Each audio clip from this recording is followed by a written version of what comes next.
পেটাই পরোটা 150 গ্রাম 30 টাকা। খুব সুন্দর একটা প্লেটে দিয়েছে। আর পেটাই পরোটা দিয়েছে, সাথে ঘুগনি, আর এদিকে রয়েছে পেঁয়াজ আর লঙ্কা। কেমন লাগছে মোনা? ভালো লাগছে? হ্যালো বন্ধুরা, welcome to another fresh new blog, ছোট্ট নিউ ব্লগ। তো সকালবেলা রুমে চেক ইন করে আমি আর মোনা বেরিয়েছি। আর সারা রাত ধরে জার্নি করে মোনার খিদে লেগে গেছে। মোনা একটু পেছনে হাঁটো, দেখা যাচ্ছে না তোমাকে। এই যে আমার পেছনে মোনা, একেবারে মানে মুড়ি টুড়ি দিয়ে মোনা একেবারে মানে ভীষণ ঠান্ডা লেগে গেছে আর কিরকম একটা ব্যাপার। তো সকালবেলা কি খাওয়া যায় দেখছি। তবে দীঘাতে না ডিম টোস্টটা খুব প্রচলন বেশি, সব জায়গায় ডিম পাউরি টোস্ট করছে। তো ভাবছি প্রথম ওইটাই খাবো আর একটু চা খাবো। তো দেখা যাক বিচের ধারে গিয়ে এখন কি কি খুলেছে। কত করে বলুন? পেটাই পরোটা 150 গ্রাম 30 টাকা। লুচি খেলে 20 টাকা প্লেট। মোনা কি খাবে বলো? পেটাই পরোটা খাই তাহলে।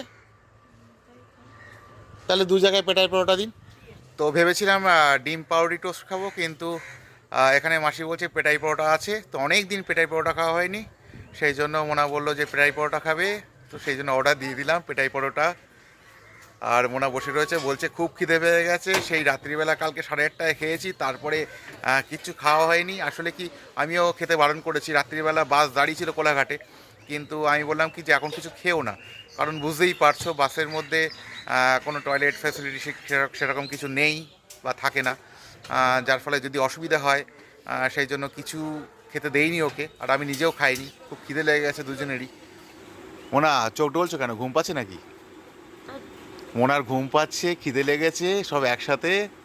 তো এসে গেছে দেখো পেটাই পরোটা, খুব সুন্দর একটা প্লেটে দিয়েছে। আর পেটাই পরোটা দিয়েছে, সাথে ঘুগনি, আর এদিকে রয়েছে পেঁয়াজ আর লঙ্কা। তো বহু দিন পরে পেটাই পরোটা খাচ্ছি, বহু দিন পরে, সবসময় খাওয়া হয় না। তো আশা করি খুব ভালোই লাগবে খেতে, দারুণ।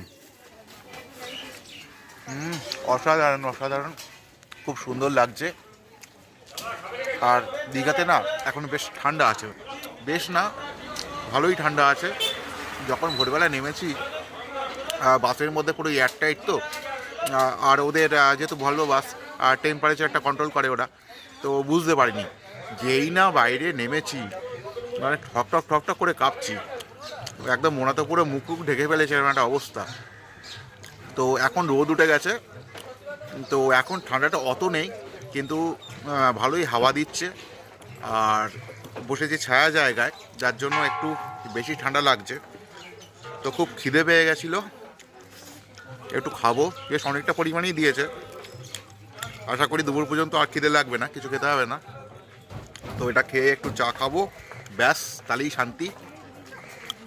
আর ইচ্ছা আছে একটু মাছ বাজার যাব, যেহেতু সারা রাত জাগা, তো খাওয়ার ব্যবস্থা করতে হবে। আর দীঘা আসলে না আমরা সাধারণত ওই হোটেলে কিনে খাই না, না মাছ এখানে আসছে না। তো সাধারণত হোটেলে এরকম মানে রেডিমেড খাবার কিনে খাই না, মানে বাজার করি, সেটাকে রান্না করিয়ে নিই, তারপর হোটেলে নিয়ে গিয়ে খাই।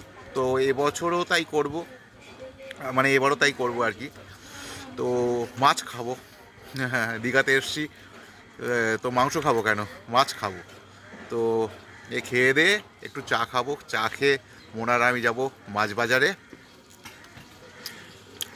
তো ওখানে গিয়ে আবার তোমাদেরকে আমি মাছ বাজারটা দেখাচ্ছি। মোনা খেতে ব্যস্ত। কেমন লাগছে মোনা? ভালো লাগছে? তো অন্যান্যবার দীঘা আসি বেশ জমজম করে, কিন্তু এখনও পর্যন্ত সেরকম জমজমে ভাব দেখছি না। হয়তো এটা অফ সিজন হতে পারে, সেই জন্য হয়তো। তবে পরিবেশটা কিন্তু বেশ ভালো। তো যাই হোক বন্ধুরা, আমরা দুজনে খেতে থাকি। তো পরে আবার আসছি, দেখাবে আবার খানিকক্ষণ পরে। তো সবাই ভালো থেকো ততক্ষণ, টাটা।